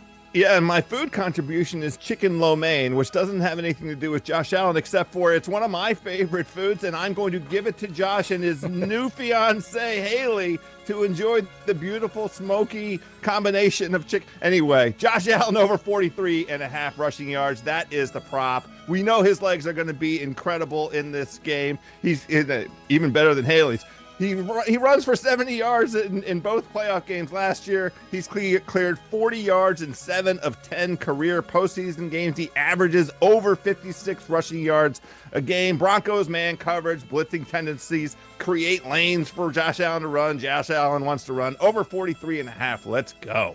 Okay, Raheem liked something involving James Cook. I believe it was rushing yards earlier in the show. Sal, you have an anytime touchdown for us, and it might involve James Cook.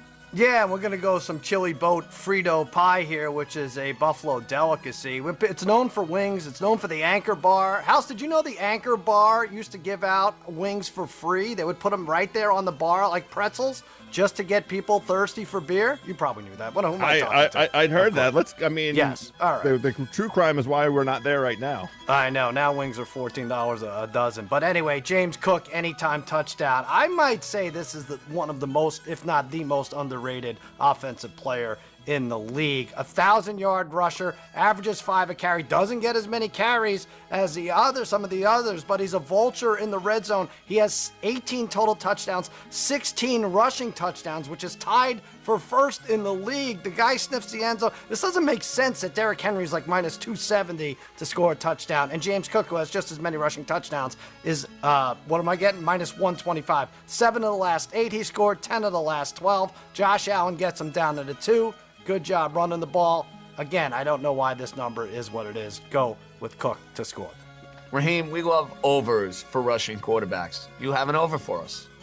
Yeah, I'm going to go with Jayden Daniels over 51.5 rushing yards. I mean, this got bet up. I mean, you look at week 1 against the Tampa Bay Buccaneers. He rushed 16 times for 88 yards. And if you exclude last week's games against the Cowboys, only played a half.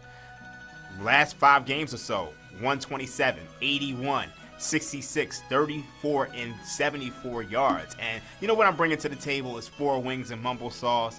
Anybody go down to D.C., you want to get some mumble sauce. It's like a nice little barbecue, tangy, sweet, and spicy sauce mixed all into one. So put that on your wings. Go down to D.C. Jayden Daniels is going to get this one done for us. That sounds juicy. That sounds appetizing to our buddy Joe House in more ways than one. Now, I'm riding my guy Baker Mayfield every which way. I'm taking Baker Mayfield, guys, to complete the family meal at over 225 plus passing yards. You can move the ball on that Washington Commanders secondary, and this line has shot up dramatically. I mean, if you were throwing this in the SGPs and the parlays earlier this week, it was in the 145, 150, 155 range. Now it's all the way up to minus 188. Well, guess what? We haven't hit a family meal. I'm going for safe bets here with the family meal. It might hurt our payout, but if it leads to a win, I think we're going to be happy here. So I don't see any way Baker Mayfield falls short of this number. He will go over 225 plus passing yards. Let's take a look at our family meal for the Sunday of wild card action. We have a James Cook anytime touchdown for Cousin Sal. We have a couple of over rushing yard props. Joe House, Josh Allen over 43.5. Raheem with Jayden Daniels over 51.5. And I told you Mayfield over 225 plus passing yards. A little under 8-1, Sal. We're cutting the payout, it feels like, each and every week with these. But we got to try to do something different in order to win one. Yeah, I don't know why they're dinging you at minus 188. Move that up a half a yard or a yard and give you a different vig. It's hundreds of yards. They can move it up, right? That's weird that it's minus 188. FanDuel should be more cooperative for us. You know, we're trying to win one of these family meals. Try to help us out, FanDuel. A little bit. Well, Joe House, I know a big Sunday awaits. And you have to sit through Buffalo and Denver. You have to sit through Green Bay and Philly. And what are the nerves going to be like as you see the Washington Commanders running through the tunnel and Tirico and Collinsworth are getting ready for the broadcast? Talk me through what that scene will be like in the compound. There's going to be a direct correlation. The ratio of alcohol consumed in advance of that game to the level of nerves. No, we're going to have an amazing day of football all day long. And by the time Washington comes around, I honestly hope to be exhausted from all the wins that we're collecting with these props and these sides and everything. And then I'll just sit back with Washington and, have a heart attack in the last minute, which is exactly the way all these Washington games have gone this season. So, Raheem, I think it's a fair bet, by the way, that our buddy is going to be in rough shape and a little beat up doing a Monday East Coast bias show. Might need to get him some Pedialyte to make sure he's ready to go, Raheem, Yeah, I'm setting the line at minus 400 that House is going to be hungover. I'm hoping we get drunk House tomorrow. It's 50-50, fellas. Joe House is really crapping his pants right now. I gotta say, I feel bad for his wife who has to do that laundry on Monday. House, good luck, buddy. Thank you, guys.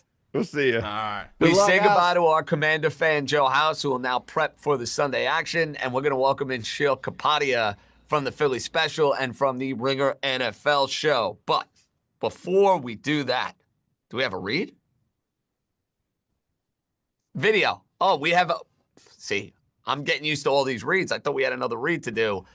We have to show off the brilliance of one Sheil Kapadia. He's a great guy. He's a good blackjack player. He happened to be perfect. Perfect. Don Larson, perfect. David Wells, perfect. David Cohn, perfect. You know where I'm going there. I'm not referencing Domingo Herman. Absolutely not. But let's see how Sheil pulled off this brilliant 2024 season. Other guys aren't able to keep up. 4-0 on my best bet. Deshaun Watson under 215.5. Jefferson over 84.5. Jackson Smith and Jigba over 55.5. AJ Brown over 5.5 receptions.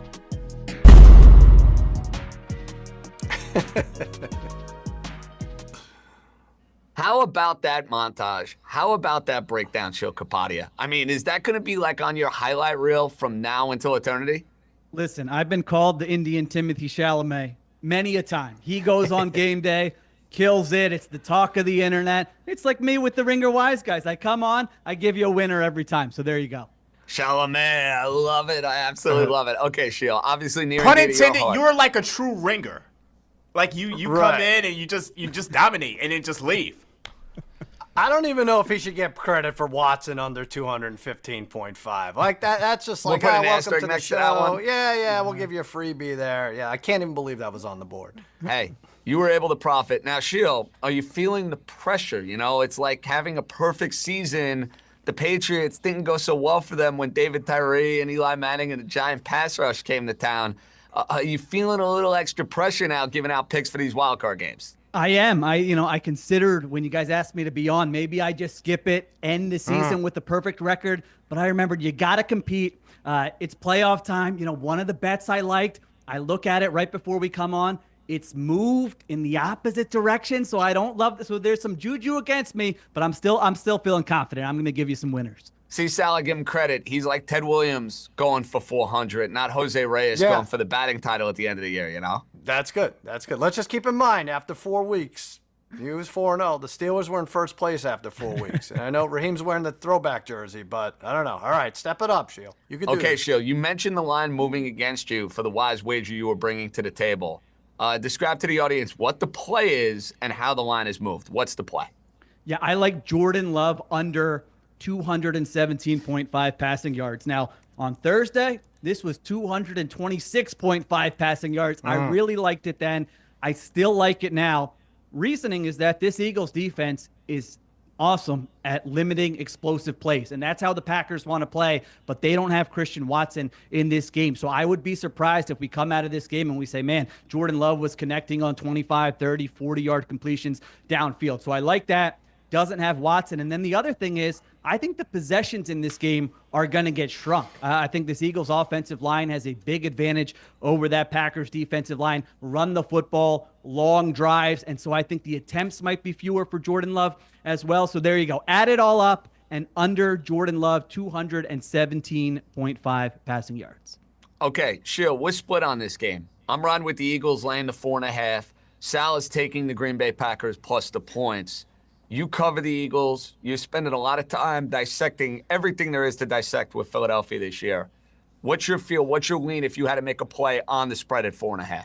Yeah, it's a tough game. I hate going against Matt LaFleur and Jordan Love. I think the team that has the better coach and the quarterback going against them as dogs of over a field goal, that makes me a little nervous. But I just add it all up, and the talent the Eagles have just outweighs in a big way the talent the Packers have, specifically Eagles offense versus Packers defense. I mean, if you just did a check mark next to every matchup, who has the edge, Eagles offense versus Packers defense, you're giving the Eagles offense the check mark in pretty much every one of those. And then defensively, you have an Eagles defense that was the best in the NFL this year. So I ultimately am going Eagles minus 4.5. I like Eagles 27, Packers 20, but it does make me nervous. It's not a lock by any means. So, Sheil, Jalen Hurts hasn't played in about 3 weeks. And one of the struggles of the Philadelphia Eagles has been their slow starts, averaging 3.5 points in the first quarter, 12.5 points in the first half. How do you feel that Jalen Hurts is going to adjust to coming back? Do you expect some rustiness? And what do you think is going to happen if this Eagles team is down going into the half?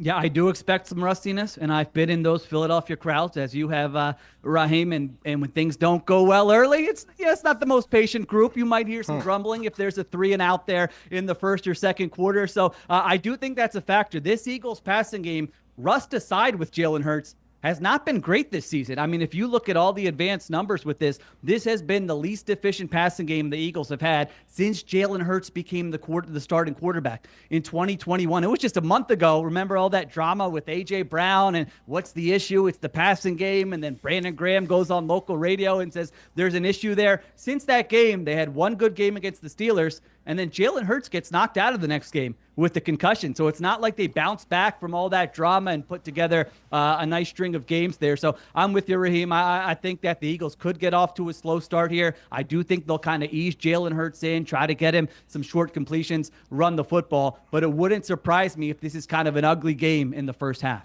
Sheil, I know you're a historian. I don't know if you were aware of this, but Saquon Barkley has the opportunity today to break Eric Dickerson's single-game playoff record of 248 yards against the Cowboys. I think it happened in '86. If you're the Eagles, do you play Saquon or do you save him for next week? I would probably save him. You know, you got to good. get some. Listen, team winning is more important than individual records. There you go. I know the inactives. I don't think they've come out yet. It'll be later, but I would keep an eye on that before placing any wagers. Wouldn't that be the greatest? All right, I was just trying to see if you were paying attention. Good answer. You got him. Quickly, Sheil. Devontae Smith. He's had a knack for making these big plays in playoff games. I gave out on the Ringer special FanDuel tab. Eagles correlated with Devontae Smith going over 60-plus receiving yards. I know there could be a rust factor for Jalen Hurts, but that Packers secondary, you can make plays against them. Feel like they're going to take a whole lot of attention and put it on A.J. Brown. You think Devontae Smith gets me 60-plus receiving yards? I'm with you that in these playoff games, he's clutch. He's their go-to guy. Only issue here, JJ, is that he's got a little back issue that creeped up late in the week. Now, could be nothing, could be something. So I'm always nervous with those guys late in the week, have a little injury thing, and then you put a little lettuce on it, and then in the second quarter, they're standing on the sideline with their helmet off. So that's the only thing that would make me nervous. If you tell me he's healthy and he's going to play, I do like that. Fair enough. All right, Sheil, let's transition. We go to Buffalo and Denver. Game's going to start in about 45 minutes. Everybody is expecting Buffalo to go and win this game. They have an MVP candidate. I think they have the MVP in Josh Allen ready to rock and roll. Denver, great season. Sean Payton coaching up a team that had limited expectations. Bo Nix has gotten better with each passing week. The way I look at this game, though, Sheil, to me, Denver is just going up in weight class, and they're going up in weight class dramatically. Buffalo has been there. They've done that. They've played in so many of these wild card games. Rocking Orchard Park crowd. I think this is a margin victory for the Bills. Where do you look at Denver and Buffalo? Is this game going to be a rout, or is it going to be closer than you think? I was watching you guys earlier. Everybody loving the Bills, saying Bills blowout. And I just said, be careful a little bit here. I kind of like the other side a little bit with the points, plus 8.5. This Denver Broncos team, they've only lost by more than a touchdown once this entire season. That was to the Baltimore Ravens. They got blown out in that game. Every other game, they have been competitive this year. I'm not talking about this last Chiefs game, but they played the Chiefs earlier in the season. They were right in that game. They could have won that game if not for a field goal. And I think their style of play lends itself to being competitive. You look at Bo Nix, he doesn't take a lot of sacks, and he doesn't turn the football over at a high rate. So I'm not telling you they're going to have an offensive explosion with Bo Nix, but I think those kind of catastrophic, disastrous turnovers that you might see from a rookie quarterback could happen, but it's not the way he's played this season. He's played kind of safe. And then on the other side of the ball, this Broncos pass rush, I think, has been very good and very underrated for most of the season. So to me, it comes down to, can you first force a turnover or two on the Bills offense? I know Josh Allen has not turned the football over this season, but it's a one-game sample. We saw yesterday, Justin Herbert, 3 interceptions all season, 4 interceptions in one game. So that, to me, is the key here, and I kind of like the Broncos to maybe ugly this up a little bit and keep it relatively close and cover that number. Sheil, regarding Bills Mafia, you've worked with a booger eater or two over your career. At what height would you feel comfortable jumping through a frozen table in Buffalo? Over, under 4.5 feet? All right, frozen table. I need some follow-up questions. What is my level of padding? Am I just dressed for a regular tailgate? Do I have a lot of layers on? Do I have any other protective gear? As many layers as you see, like the guys who do it. Yeah, okay. So you could go 3 or 4 layers, but you're gonna above the table 4 feet or more. What are you going? And last follow. I know I'm not supposed to be asking all these follow-up questions, Sal, but. Yeah. Do I get anything for this? Because I'm not a dummy. Like I'm an old man with I agree. 2 kids. You're not doing it for free. What is my incentive here to do? I'm not. If you're just asking me, do I want to go do it to have fun? The answer is no. Man, I would have to stretch for 45 minutes before. I'd probably be in the hospital after. Do I get any incentive here, or is this just for fun? Yeah, you get what did Raheem offer? 4 wings with mumbo sauce or something. Okay. It's good enough. All right.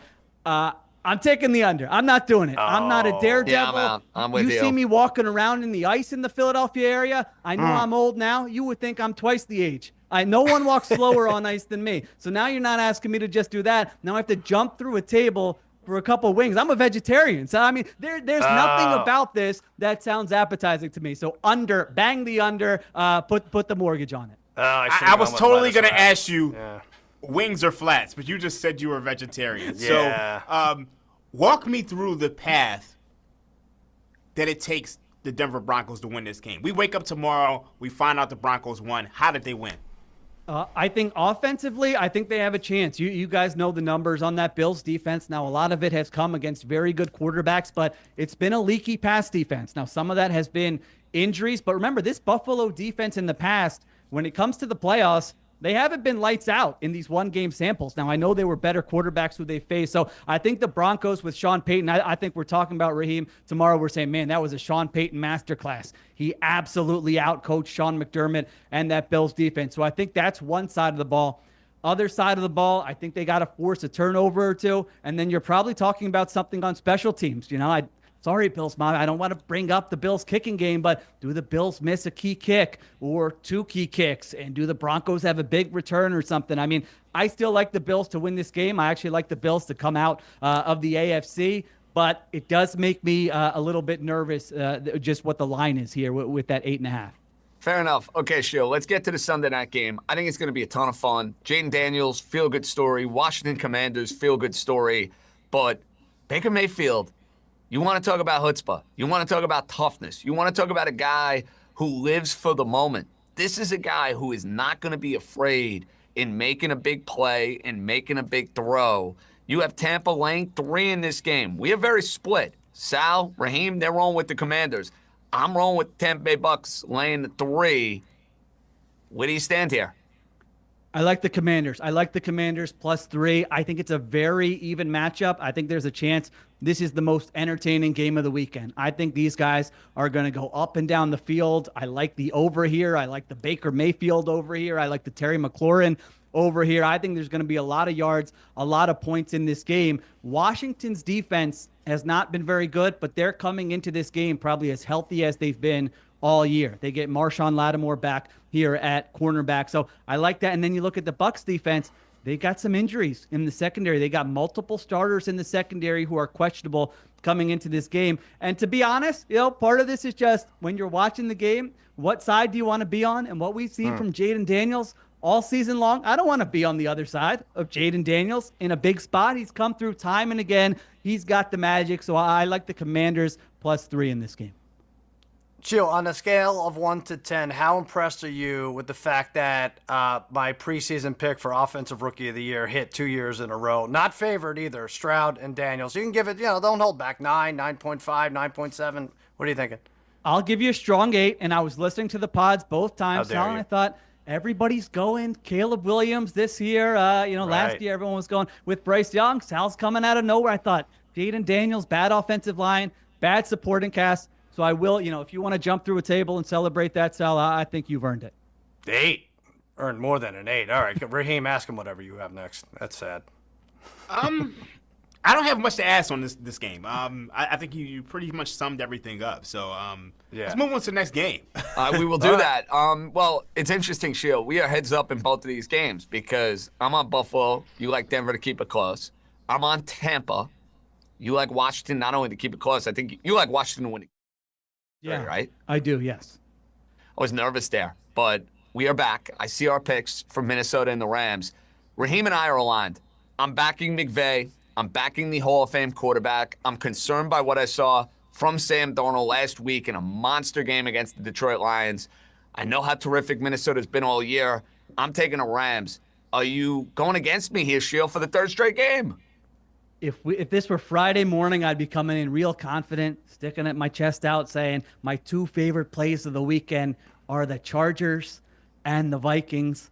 I got burned by the Chargers. I still like the Vikings a lot in this game. I look at it. I hear what you're saying. In a one-game scenario here, Matthew Stafford could black out and just throw for 350, and you could say this Rams offense looks unstoppable. I look at it, this Rams team has the worst defense in the NFL of any playoff team. If you look at it, defensive DVOA, I mean, they are a bottom 8, bottom 10 team. They have one speed. If their pass rush gets home and can pressure Sam Darnold, then they can hang in there. If they can't, I think Sam Darnold, Justin Jefferson, Jordan Addison, I think these guys are going to have very big games, and I just trust Brian Flores a little bit. He's seen that Rams offense earlier in the season. Now he gets another shot at him to come up with a specific game plan to slow down the Rams and slow down that Rams offense. So I actually like the Vikings quite a bit in this game. So, Shield. Okay, I'm sorry. Go ahead. No, Sal, you got it. No, it's you. Yeah. No, because I was going to change gears a little bit. So, to your point earlier, the Broncos actually just got bet down to 7.5 on FanDuel Sportsbook. It was 8.5, 9.5. People are watching the program. See what happens? Yeah. You're moving line, Shield. The question I want to ask you is, who's your Super Bowl pick, and who are you picking out of the AFC and the NFC if you had to make a future bet? I've got the Lions and the Bills in the Super Bowl. That would be wild, Shield. Oh, my goodness. One of those tortured franchises winning? Oh, my goodness. Now, listen, the analytical part of my brain says it's not the Bills. It's the Ravens or the Chiefs. I think they've got a better case on paper. I just look at it, is this the year of Josh Allen, where he loses Stephon Diggs and we're saying this is a reset year, and these great quarterbacks, ultimately they break through. Now, Lamar might be the guy to break through. We saw that on Saturday night, so it might be his year, but it's just a matter of time to me. It's not going to be every year. Mahomes is still the GOAT, and he's going to have more Super Bowl appearances than anyone else, but I do believe there's going to be a year here in the next 1, 2, 3 years